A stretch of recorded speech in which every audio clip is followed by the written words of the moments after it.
Hello everyone, welcome to Maggie's creativity. आज के हम वीडियो में ये पिस्ता के सेल से बना हुआ पीकॉक बनाना सीखेंगे। ये पीकॉक मैंने कैसे बनाया है इसकी मैं आपको वीडियो में फुल डिटेलिंग बताऊंगी। तो चलिए शुरू करते हैं। सबसे पहले मैंने एक कार्डबोर्ड पर मोर की शेप कटिंग कर ली है और इस कटिंग को करने के बाद हमने इस पर वाइट टेप से पेपर टेप मतलब चारों तरफ अटैच कर दी है ताकि फिनिशिंग आए। और अब मैंने इस पीकॉक पर वाइट टेप अटैच कर ली है चारों तरफ। अब हमें इसे बनाने के लिए किन किन सामानों की ज़रूरत पड़ेगी, तो हमें ज़रूरत पड़ेगी फेविकोल की, पिस्ता सेल्स की, और पंख बनाने के लिए मैं यहाँ पर कुछ ये जो मेरे फ्लावर की टहनियाँ थी जो बेकार हो चुकी है, तो उनमें से कुछ टहनियाँ मतलब वायर मैं निकाल रही हूँ ताकि मैं इसके पंख बना सकूँ।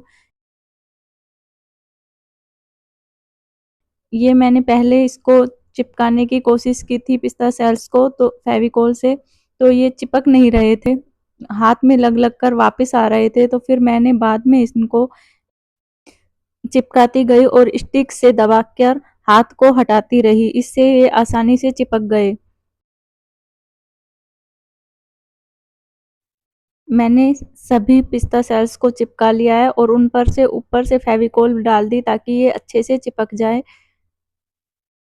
और इनको सूखने के लिए रख दिया 3-4 घंटे के लिए, क्योंकि अगर हम ये गीले पर ही कुछ करते हैं तो ये हट इनकी जो हम फिनिशिंग देते हैं वो हिल जाती है। तो थोड़ी देर इनको सूखने के लिए, जब तक फेविकोल नहीं सूखता, छोड़ देंगे, क्योंकि अगर हम गीले में ही इनको छेड़ेंगे तो ये इधर-उधर हो जाएंगे। मोर की चोंच बनाने के लिए हमने पिस्ता सेल्स को पतला तोड़कर उसे एक चोंच की शेप दे दी है और उसे अच्छे से एडजस्ट कर कर चिपका दिया। अब मैंने इनको लगाकर सूखने के लिए काफ़ी 4-5 घंटे के लिए रख दिया था। अब मैं ये पिस्ता सेल्स से इसकी पंख बनाने की कोशिश कर रही थी फेविकोल से, जो कि नहीं बन रहे थे। फिर बाद में मैंने टिश्यू पेपर लिया और इन सभी सेल्स में टिश्यू पेपर लगाकर फिर इनको चिपकाया, तो ये आसानी से चिपक गए। तो आप भी इसी तरह से टिश्यू पेपर लगाकर पिस्ता सेल्स को चिपकाइएगा, उससे ये आसानी से चिपक जाएंगे। ये देखिए, मैंने पहले स्टिक पर टिश्यू पेपर चिपका लिया है और फिर सेल्स लगाए हैं पिस्ता के, और अब उनके ऊपर हम साइड से दूसरा सेल लगाते जाएंगे जिन पर टिश्यू पेपर पहले से ही मैंने लगा के रखे हुए हैं। इससे ये आसानी से चिपक जाते हैं, वरना डायरेक्ट हम फेविकोल लगाते हैं तो ये चिपकते नहीं हैं, और चिपक भी जाते हैं तो बाद में फिर ये हट जाते हैं। लेकिन टिश्यू पेपर से लगाकर अगर हम इनको चिपकाएंगे तो फिर ये हटेंगे नहीं। इस तरह से मैं सभी मोर पंख बना लूंगी, और सभी मोर पंखों को बनाने के लिए मैंने सेल्स में पहले थोड़ा थोड़ा टिश्यू पेपर लगाया है।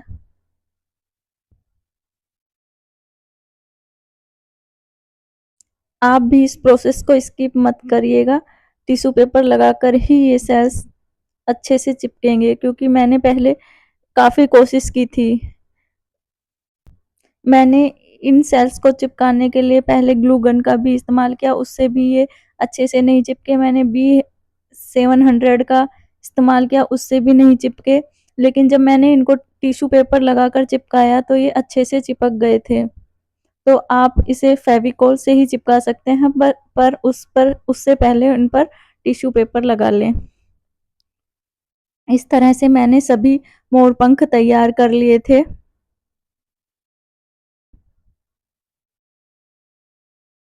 अब सभी मोर पंखों को इकट्ठा कर कर मैंने एक वायर से बांध दिया था, और अब ये एक गुच्छा सा बन गया था और काफ़ी हैवी लग रहा था। तो फिर मैं इसको कैसे चिपकाऊं, क्योंकि थोड़ अगर उसको हल्का सा चिपकाती तो वो फिर हट सकते थे। तो मैंने इनको टिश्यू पेपर से ही चिपकाना उचित समझा। लेकिन पंखों को जॉइंट करने से पहले यहाँ पर मेरी एक सेल्स की लाइन रह गई थी, क्योंकि वो गीले हो चुके थे और ये इधर से उधर ना हो, उसके लिए मैंने ये लाइन छोड़ दी थी। तो अब मैं इसको कवर कर दूँगी। अब अगर मैं कवर कर रही हूँ तो फिर ये बाकी जो सेल्स हैं वो अच्छे से चिपके हुए हैं तो वो इधर-उधर नहीं होंगे और ये हमारा पूरा फिल हो जाएगा। तो अब मैं इसको ये फिल कर दूँगी। मैंने इसको अच्छे से पिस्ता सेल से फिल कर दिया है। अब मैं इन पंखों को इस पर जॉइंट करूँगी। तो इसके लिए मैं सबसे पहले ये सारे जो पंख है इस पर टिश्यू पेपर लगा दूँगी, फेविकोल से अच्छे से चिपका दूँगी इनको फेविकोल लगा-लगा कर, ताकि ये अच्छे से इस पर चिपक सके। अब ये इधर मैंने इनको चिपका दिया है और ऊपर से अच्छे से मतलब ये इससे चिपक जाए, हटे ना, उसके लिए टिश्यू पेपर और लगाऊँगी और इसे बार-बार फेविकोल लगाकर कर रही हूँ। टिश्यू पेपर लगाने से क्या होगा, इस पर वज़न कम होगा और चिपकेंगे अच्छे से।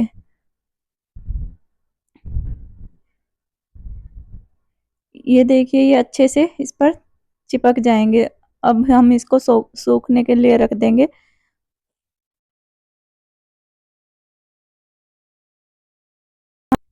और ये हमारे पिस्ता सेल से मोर बनकर तैयार है। आपको ये वीडियो कैसी लगी? आपको अगर मेरे ये पिस्ता सेल से बनाया हुआ मोर पसंद आया हो तो प्लीज़ वीडियो को लाइक करें, मेरे चैनल को सब्सक्राइब करें और ज़्यादा से ज़्यादा शेयर करें, ताकि मुझे मोटिवेशन मिले और मैं आपके लिए और अच्छी-अच्छी वीडियोज़ बनाती रहूँ। थैंक यू, धन्यवाद।